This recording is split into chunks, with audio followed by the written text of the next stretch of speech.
요한복음 15장에 있는 말씀입니다. 요한복음 15장 1절에서 9절까지 우리 하나님 말씀을 함께 받으시겠습니다. 요한복음 15장 1절로 9절 말씀입니다.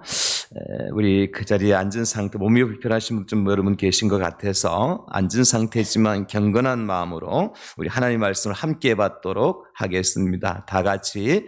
나는 참 포도나무요 내 아버지는 농부라.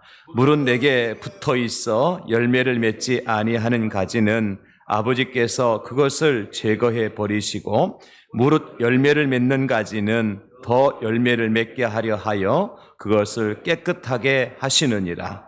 너희는 내가 일러준 말로 이미 깨끗하여졌으니 내 안에 거하라. 나도 너희 안에 거하리라. 가지가 포도나무에 붙어 있지 아니하면 스스로 열매를 맺을 수 없음같이 너희도 내 안에 있지 아니하면 그러하리라. 나는 포도나무요 너희는 가지라. 그가 내 안에 내가 그 안에 거하면 사람이 열매를 많이 맺나니 나를 떠나서는 너희가 아무것도 할 수 없음이라. 사람이 내 안에 거하지 아니하면 가지처럼 밖에 버려져 마르나니 사람들이 그것을 모아다가 불에 던져 사르느니라. 너희가 내 안에 거하고 내 말이 너희 안에 거하면 무엇이든지 원하는 대로 구하라. 그리하면 이루리라. 너희가 열매를 많이 맺으면 내 아버지께서 영광을 받으실 것이요 너희는 내 제자가 되리라. 아버지께서 나를 사랑하신 것 같이 나도 너희를 사랑하였으니 나의 사랑 안에 거하라. 아멘. 함께 읽은 부모 말씀을 중심으로 순종하여 영광을 돌리라 하십니다. 이런 제목으로 함께 말씀의 은혜를 나누겠습니다. 어물전 망신은 꼴뚜기가 시킨다. 옛날에 그런 말을 좀 많이 들었어요. 지질이 못난 사람일수록 가치 있는 동료들까지 망신시킨다고 하는 의미가 아니겠습니까? 어물전에 생선 가게에 맛있는 생선을 사러 갔는데 생김새도 볼품이 없고 그리고 이제 맛도 없어 보이는 꼴뚜기가 있으니까 사람들이 좋은 생선을 구하러 갔다 꼴뚜기를 보고 발걸음을 돌리는 거죠. 그 다른 생선들까지도 외면당하게 되어지는, 그래서 생긴 말이 어물전 망신은 꼴뚜기가 시킨다. 가끔 메인 뉴스 시간에 말이죠. 국민들의 눈살을 찌푸리게 하는 그런 뉴스가 송출될 때가 있습니다. 그리고 그 뉴스의 주인공이 포토라인에 섰는데 그분이 어느 교회 목사래 그런 앵커의 이야기가 나오면 저는 정말 얼굴이 붉어지고 바로 TV 스위치를 끄고 싶은 그런 마음이 들 때가 가끔 있습니다. 교회 망신, 목사 망신, 하나님 망신을 시키는 사람들이 가끔 뉴스에 나오기 때문입니다. 왜 그분들이 그런 일을 저지르게 될까? 적어도 목사를 하면 사회적인 지위가 있고 또 인격적으로 그런 자리에 서서는 안 될 분들인데 갑자기 쓴단 말이죠. 이유는 한 가지일 거예요. 그분들이 잘 하다가도 하나님의 말씀에 순종하지 않았기 때문에, 자기 스스로가 하나님이 되어서 하나님처럼 말하고 행동하고 살기 때문에 서서는 안 될 포토라인에 서게 되는 경우가 있다고 하는 거예요. 여러분, 그렇다면 하나님의 형상으로 지음받은 우리 인생들에게 주어진 최고의 목적이 뭘까요? 우리가 잘 아는 웨스트민스터 신앙고백서 제1문에 보면 사람의 제일 가는 목적이 무엇입니까? 라고 하는 질문 앞에 이렇게 대답을 해주고 있습니다. 사람의 제일 되는 목적은 하나님을 영화롭게 하는 것과 그를 영원토록 즐거워하는 것입니다. 하나님 우리 사람을 만드시고 이 땅에 보내신 목적이 있는데 그 첫 번째 목적이 뭐냐면 하나님께 영광을 돌려드리는 거예요. 그리고 그를 즐거워하게 해드리는 것입니다. 그러므로 여러분, 저와 이 땅에 살아가면서 하나님께 영광을 돌려드리지 못하고 하나님께 기쁨이 되지 못한다면 우리는 내 인생의 목적을 다 하지 못한 거예요. 내가 부자가 됐다 할지라도, 석박사학위를 10개 가지고 있다 할지라도, 내가 높은 지위에 올라 있다 할지라도, 내 사업이 잘 됐다 할지라도, 지금 내가 하나님께 영광이 되지 못하고 하나님을 기쁘시게 되지 못한다. 그러면 내 인생의 목적을 달성하지 못한 거예요. 첫 번째 목적이니까요. 첫 번째 단추를 잘못 잠그면 나머지 단추를 잠글수록 우습게 되는 거잖아요. 그것처럼 우리 인생의 가장 첫 번째 제일 되는 목적은 하나님을 영화롭게 해드리는 것이고 그를 즐겁게 해드리는 것이다. 여기에 맞는 성경 구절이 이제 두 구절이 나오는데, 신약성경 고린도전서 10장 31절하고 요한계시록 4장 11절이거든요. 여러분 고린도전서 10장 31절을 보시겠습니다. 그런즉 너희가 먹든지 마시든지 무엇을 하든지 다 하나님의 영광을 위하여 하라 그러셨습니다.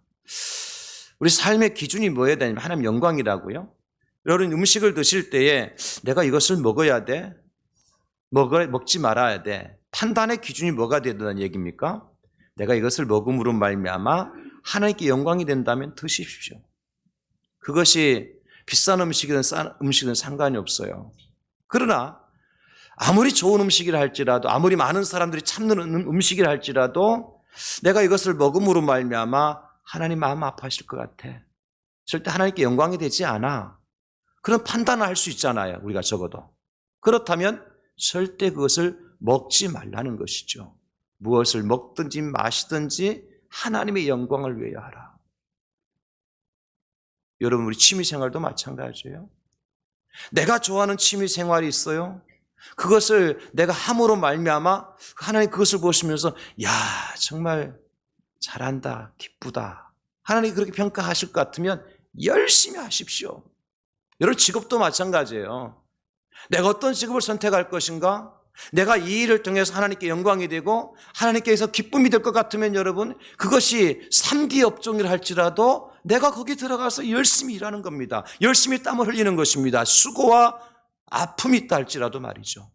그러나 아무리 사람들이 좋아 보이고 박수를 쳐주는 자리를 할지라도 이것이 하나님께 영광이 안 되고 하나님 마음을 아프시게 해드린 일이라면 단호하게 거절할 수 있어야 돼요. 이게 사람이 제일 되는 목적이라는 것이죠. 그런가 하면 요한계시록 4장 11절에 이렇게 기록을 해주고 있습니다. 우리 주 하나님이여 영광과 존귀와 권능을 받으시는 것이 합당하오니 주께서 만물을 지으신지라 만물이 주의 뜻대로 있었고 또 지으심을 받았나이다 하더라. 우리 하나님 어떤 하나님이세요? 우리로 하여금 영광과 존귀와 능력을 받으시기에 합당하신 하나님이세요. 여러분 그래서 우리는 하나님이 아닌 다른 것에 영광과 존귀와 능력을 돌려드릴 수 없어요. 왜? 그것 또는 우리의 영광과 존귀와 능력을 받을 만한 자격이 없기 때문입니다. 그러나 오직 유일하신 하나님만이 여러분의 영광과 존귀와 능력을 받으시기에 합당하신 분이니까 그 하나님께 영광을 돌려드리고 그 하나님께 존귀를 돌려드리고 여러분 능력을 돌려드릴 수 있기를 예수님의 이름으로 축복합니다. 절대 손해보는 일이 아니에요. 그분이 합당하신 분이기 때문에. 그런데 현실은 어떻습니까? 하나님 망신 누가 시켜요? 교회 망신 누가 시킵니까? 교회에 다니지 않는 분들? 그렇지 않아요. 그분들은 어차피 하나님께서 어떤 분인지 모르잖아요. 그렇기 때문에 그분들의 행동을 통해 하나님께 영광을 받고 받지 않고 하지 않습니다. 그런가 하면 교회 나온 지 얼마 되지 아니하신 우리 새가족들이 하나님 망신, 교회 망신 시킬까요? 천만의 말씀 그렇지 않아요. 모르는데 무슨 망신이에요. 하나님은 다 이해하셔요. 누가 교회 망신, 하나님 망신 시킵니까? 적어도 교회 다닌 지 오래된 사람들, 심지어 교회에서 목사처럼 중직을 맡은 사람들, 쉽게 말하면 교회 물을 오래 먹은 사람들이 어물전에 꼴뚜기 역할을 하는 거예요. 사랑하는 성도 여러분, 우리는 지난 10월 한 달 동안 순종에 대한 말씀을 함께 묵상했습니다. 그래서 오늘은 마지막 시간에 저는 이렇게 정리하고 싶습니다. 순종이 하나님께 영광을 돌려드리는 길이다. 오늘 설교의 주제는 순종과 영광이에요. 내가 어떻게 하면 하나님께 영광을 돌려드릴 수 있을까? 내가 어떻게 하나님을 기쁘시게 해드릴 수 있을까? 이것이 관건이라 할 것 같으면 그것은 단 한 가지예요. 순종하면 됩니다. 무엇에 순종할까요? 하나님의 말씀에 순종하는 것입니다. 하나님의 뜻에 순종하는 것입니다. 하나님의 경영하심에 순종하는 것입니다. 하나님의 섭리에 순종하는 거예요. 그럴 때 하나님 우리를 통해 영광을 받으실 것이고 우리에게 박수를 보여주실 거예요. 잘한다, 잘한다, 멋지다, 재밌다. 순종하는 자를 향해서 박수를 쳐주실 것입니다. 그러면 여러분, 순종하는 사람이 어떻게 하나님께 영광을 돌려드릴 수 있는가? 오늘 본문을 통해 세 가지를 말씀해 주고 있습니다. 첫째는 뭐냐면 순종하면 깨끗한 자가 되어서 영광을 돌려드릴 수가 있습니다. 하나님의 말씀에 순종하는 자가 깨끗한 자가 될 수 있습니다. 그리고 그 깨끗한 사람을 통해서 하나님 영광 받으시기를 원하십니다. 바꿔서 말하면 하나님의 영광은 누가 드러낼 수 있느냐? 하나님의 말씀에 순종해서 깨끗한 사람이 하나님의 영광을 드러내며 살아갈 수가 있다는 겁니다. 요즘에 연예계나 스포츠계나 정치권에서 참으로 안타까운 일들이 계속해서 터지고 있죠. 국내뿐만 아니라 세계적으로 알려진 탑 인기 배우가 갑자기 레드카페 밥도 밟던 사람이 말이죠. 포토라인에서 스포트라인을 받, 기자들의 이상한 기사거리가 되잖아요. 뭐 때문에 그랬어요? 마약 복용 때문에. 그 결과 어떤 결과를 가져와요, 여러분? 자기만 망가지는 게 아니잖아요. 그분이 어저께도 내가 이렇게 된 것 때문에 힘들어하는 우리 가족들에게 정말 미안하다고 그러더라고요. 나만 망가지는 게 아니라 가족도 망가지고 가족만 망가지는 것이 아니라 나와 함께 영화 촬영을 했던 모든 스태프들, 모든 영화 배우들 다 어려워하잖아요. 그뿐 아니잖아요. 영화를 만든 회사나 광고 회사까지 하나같이 그 한 분 때문에 말이죠. 어려움을 면하기 힘든 그런 상황이 되고 말았잖아요.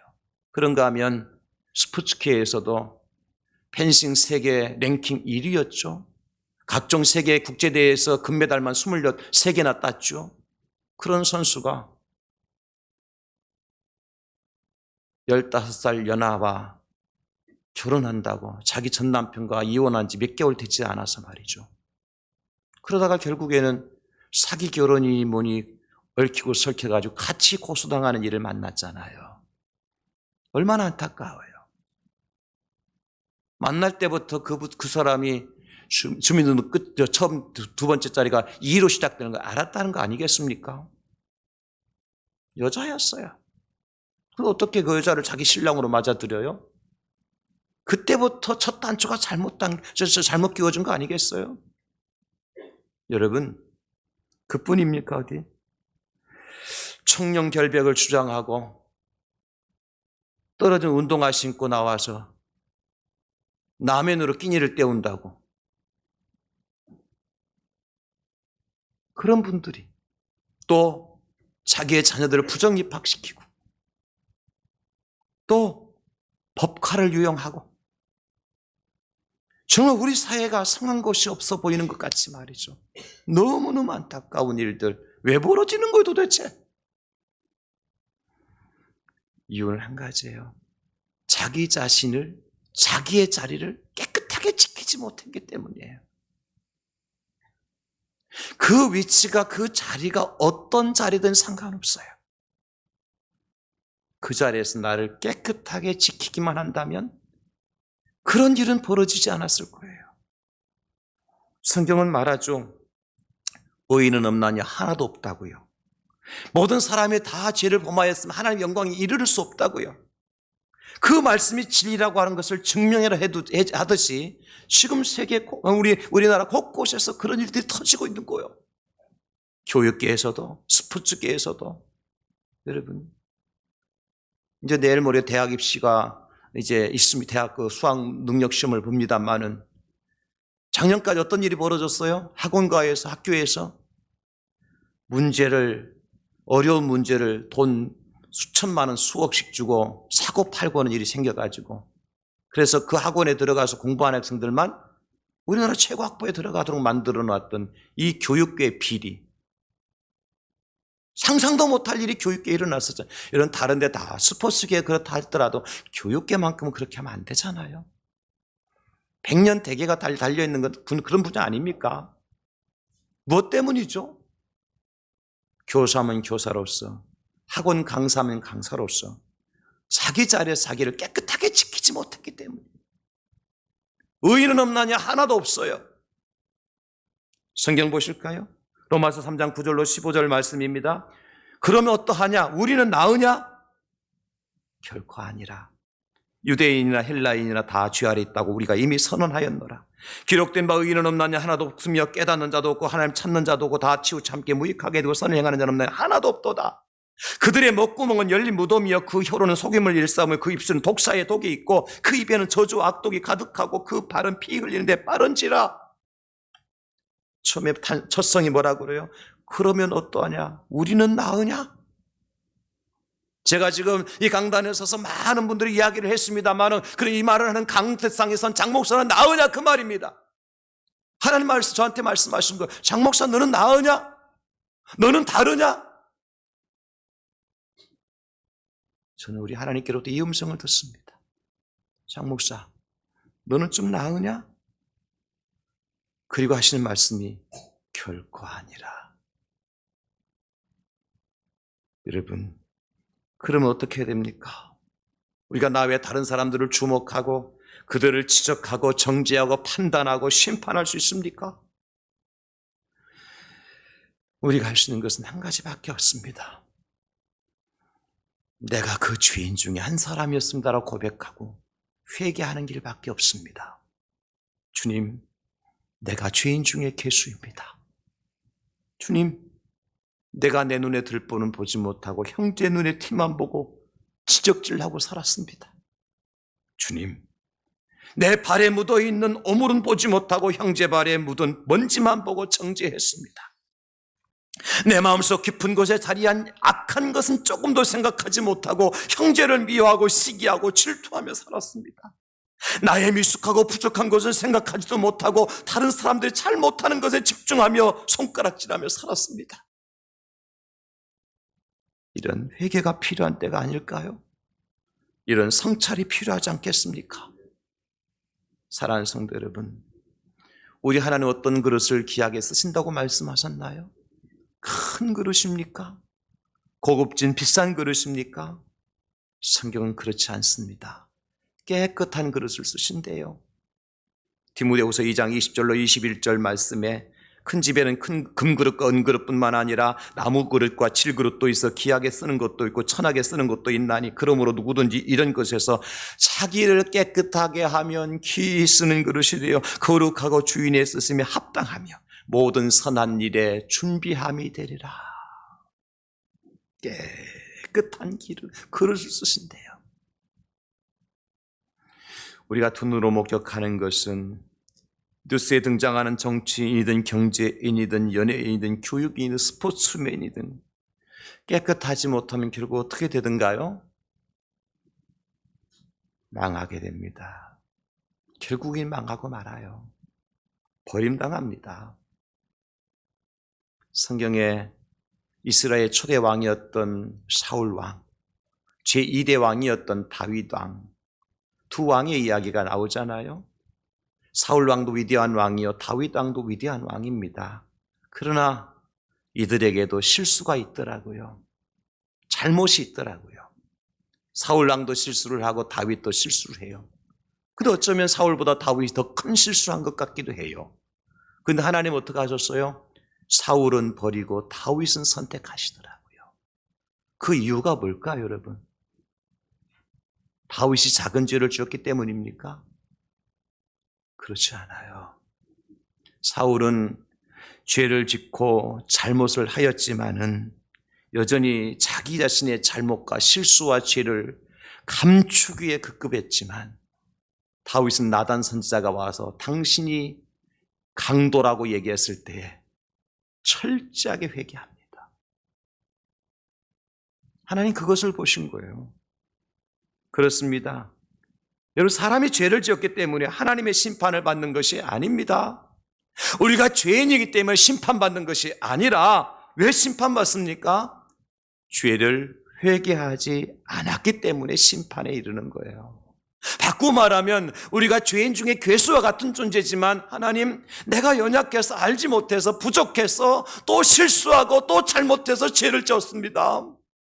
나는 하나님의 말씀에 의하면 영원한 지옥 형벌을 면치 못할 죄인 중에 괴수입니다. 하나님, 내가 어떻게 해야 됩니까? 라고 아버지 앞에 나와서 무릎을 꿇고 눈물을 쏟으며 뒹굴며 회개할 때 하나님은 미쁘시고 의로우사 우리 죄를 사하시며 우리를 모든 불의에서 깨끗하게 씻어주실 사랑의 하나님이라는 사실을 믿으시기 바랍니다.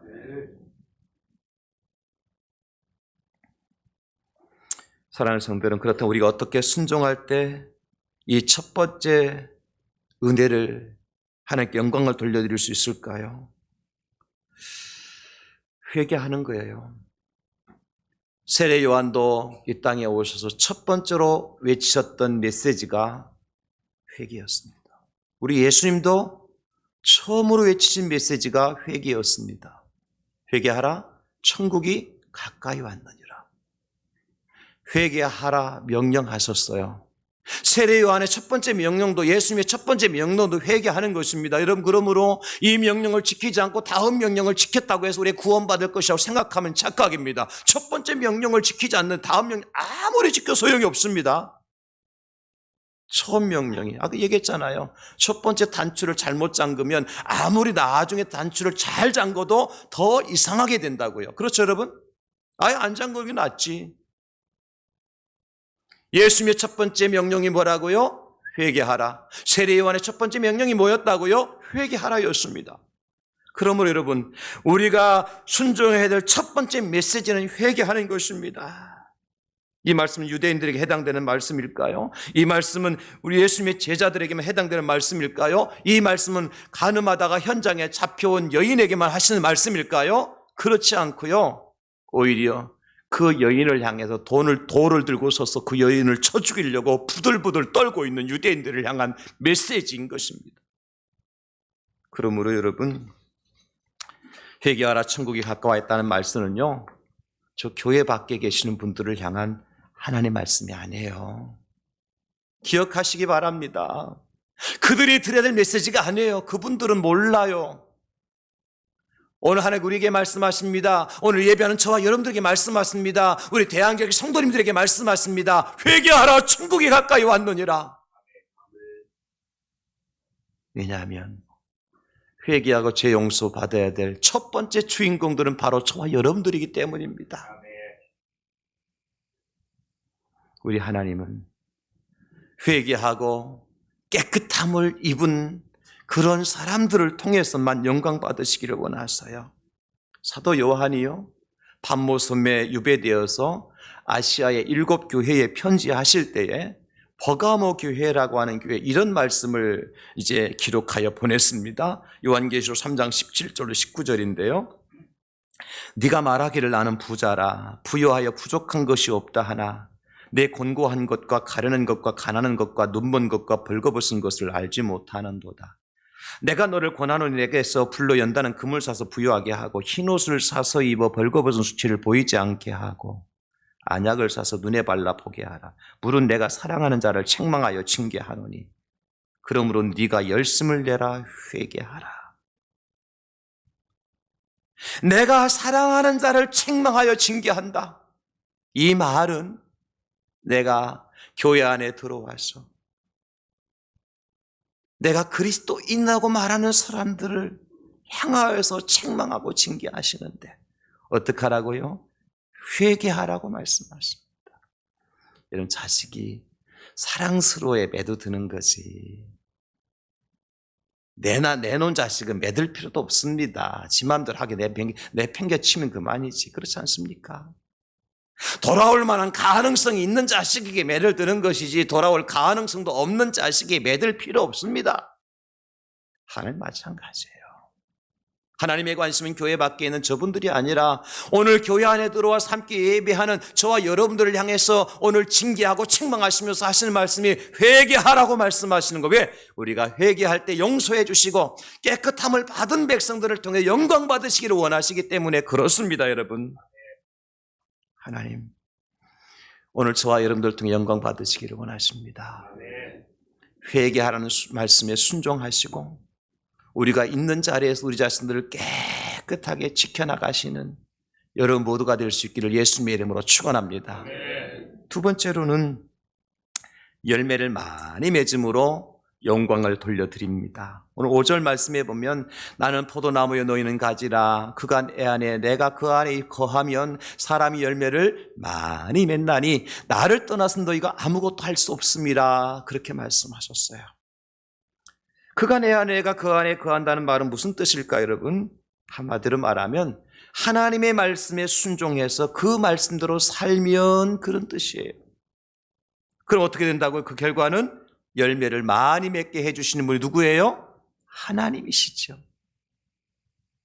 사랑하는 성도 여러분, 열매 맺는 나무와 그렇지 못한 나무의 운명에 대하여 우리는 너무나 잘 알고 있습니다. 오늘 본문에 나와 있습니다만은 그런데 중요한 것은 뭐냐면 이 말씀을 우리가 단순히 그냥 저 밭에 심겨진 포도나무나 무화과 나무들을 향한 말씀이 아니라는 거예요. 하나님의 관심은 밭에 있는 포도나무, 무화과나무가 아닙니다. 사과나무가 아닙니다. 그 나무가 많이 열매 맺는 것도 물론 하나님께서 때를 따라 이른 비와 늦은 비를 적당하게 내려주셔야 가능한 거죠. 바람이 불고 그죠? 햇빛을 주셔야 되죠. 그러나 하나님의 관심은 그 나무에 있는 것이 아니라 누구에게 있어요? 하나님의 자녀들에게 있는 겁니다. 하나님 백성들에게 있는 겁니다. 그래서 하나님 백성들이 잘 되기를 원하셔요. 하나님의 자녀들이 풍성한 열매를 맺기를 원하십니다. 하나님의 자녀들이 건강하기를 원하십니다. 하나님 백성들이 이 땅에서 잘 되고 형통하기를 원하십니다. 생육하고 번성하고 땅에 충만하기를 원하시는 거예요. 그래서 창세기의 첫 번째 축복이 이거잖아요. 생육하고 번성하고 땅에 충만하라고. 에덴 동산에서. 그런데 이 축복의 물줄기를 가로막고 있는 자가 있네요. 누구예요? 우리의 원수 마귀 사탄입니다. 마귀는요, 아담과 하와를 이간질하여서 서로 사랑하지 못하게 하는 데 주력했던 존재예요. 그래서 결국 가인과 같은 사람을 이용해서 동생 아벨을 쳐 죽이게 만들죠. 이것이 인류의 얼마나 큰 비극적인 역사의 결과를 가져옵니까, 여러분? 사탄은 그래서요, 우리로 하여금 생육하고 번성하는 길을 가로막아요. 기억하셔야 돼요. 사탄이 하는 일이 뭐냐면 우리로 하여금 생육하고 번성하고 땅에 충만하는 것을 가로막아요.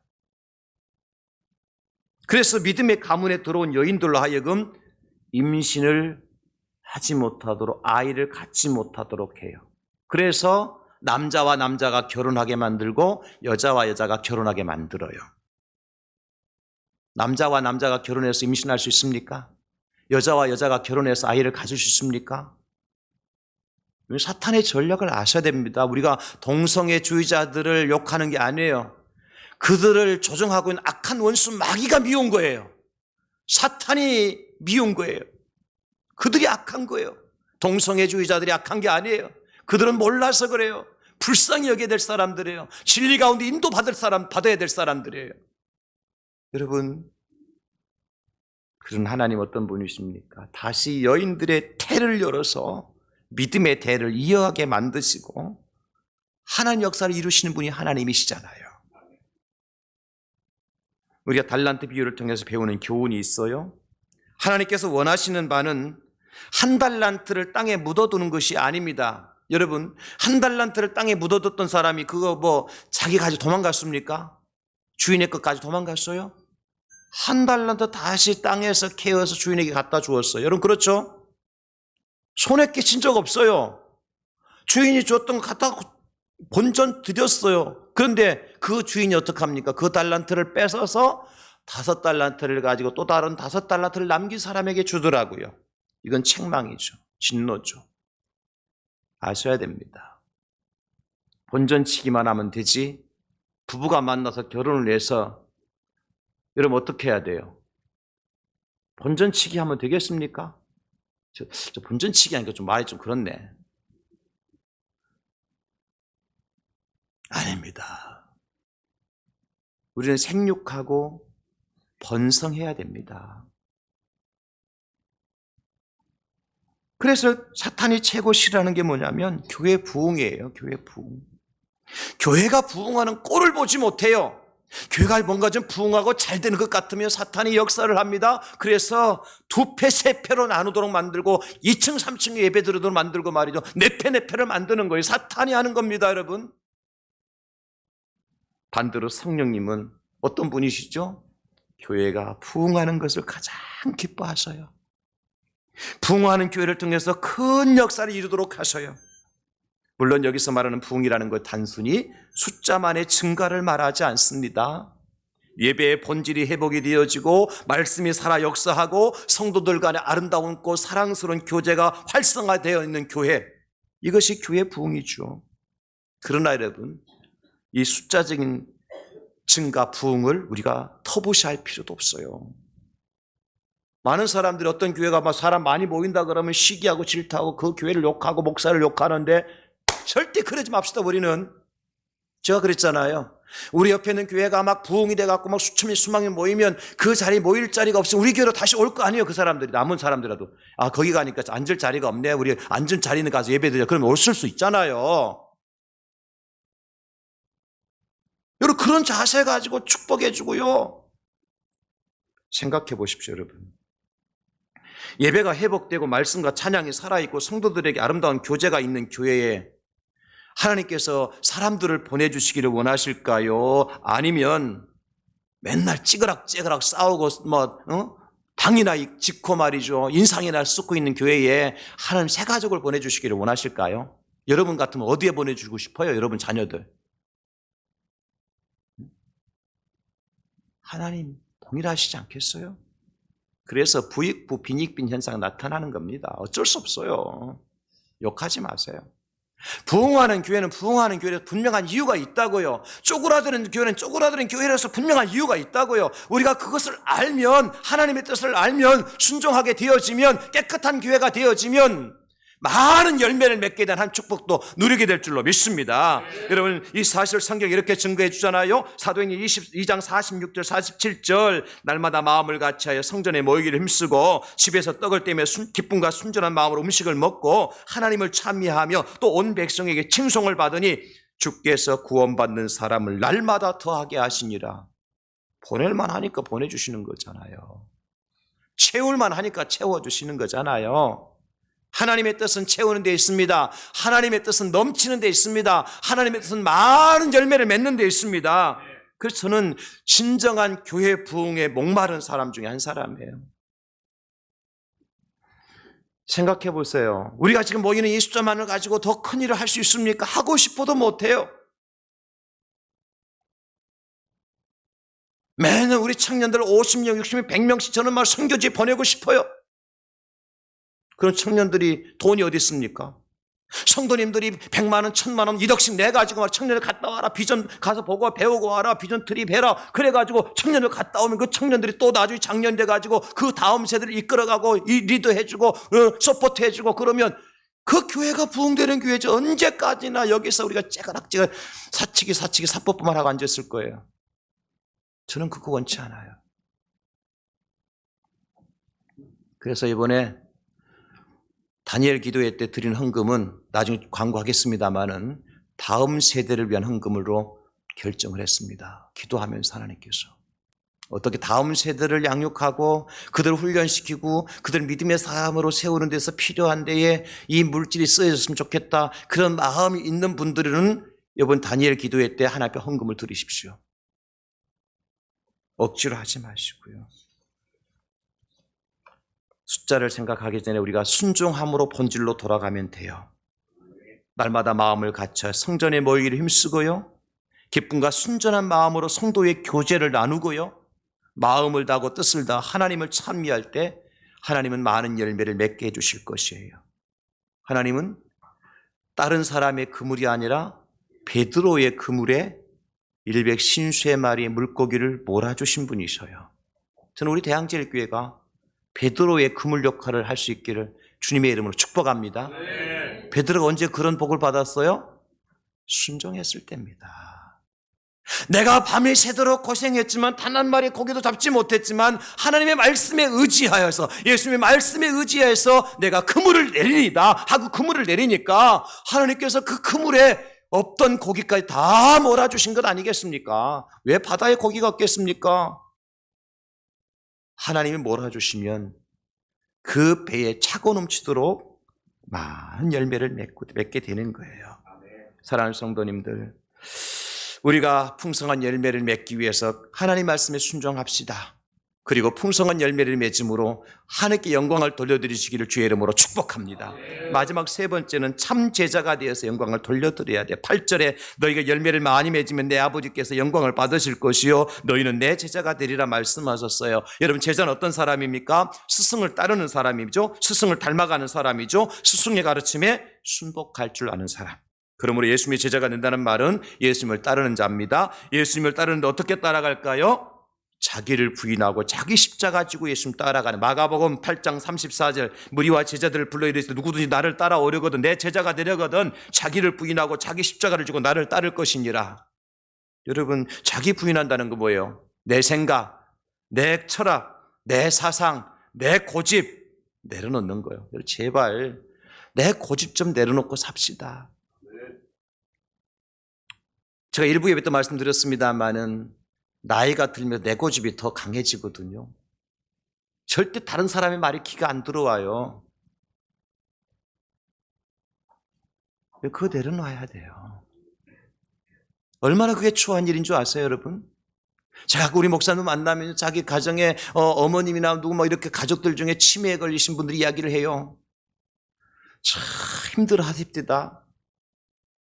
치매에 걸린 어르신들 보니까 자기 생각 내려놓지 못해요. 절대 자식들 말 안 듣습니다. 며느리한테 너만 맛있는 거 처먹고 나 왜 밥 안 주냐 그러잖아요. 왜 안 드렸어요? 드렸지.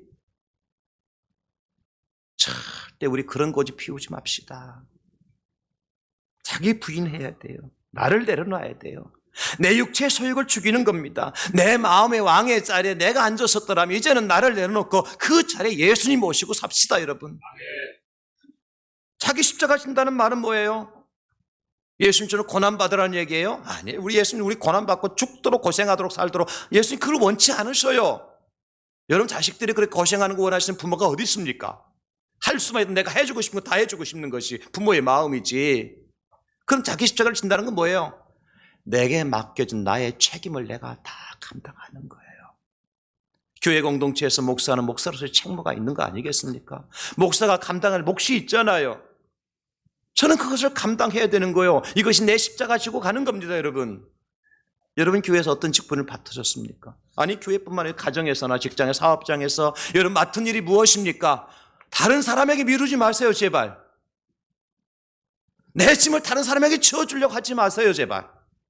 내가 감당할 몫이라면 내가 감당하고 나가야지요. 내가 힘이 딸리면 어떡할까요? 그럴 때 주님께 힘을 더해 주시는 것입니다. 내 실력에 딸리면 어떡하실까요? 그럴 때 주님께 내게 지혜를 주시는 것입니다. 내 능력이 부족하면 어떡할까요? 주님께 하늘로부터 능력을 부어주시는 것입니다. 뭘 위해서? 내 십자가를 지고 주님을 따라갈 때 주께서 영광을 받으시기 때문에 주님 그렇게 해주시는 거예요.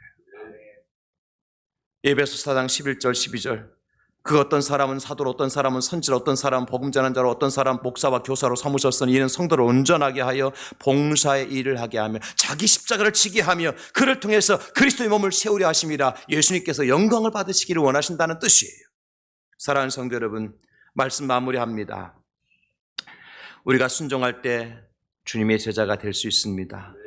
주님의 제자가 될 때 예수님께, 우리 하나님께 영광을 돌려드릴 수가 있습니다. 오늘 순종의 열매 마지막 시간에 영광의 열매에 대해서 함께 나누었습니다. 순종하는 사람이 깨끗한 자가 될 수 있고 하나님 그 깨끗한 사람을 통해 영광 받으십니다. 자기 자신을 깨끗하게 만드십시오.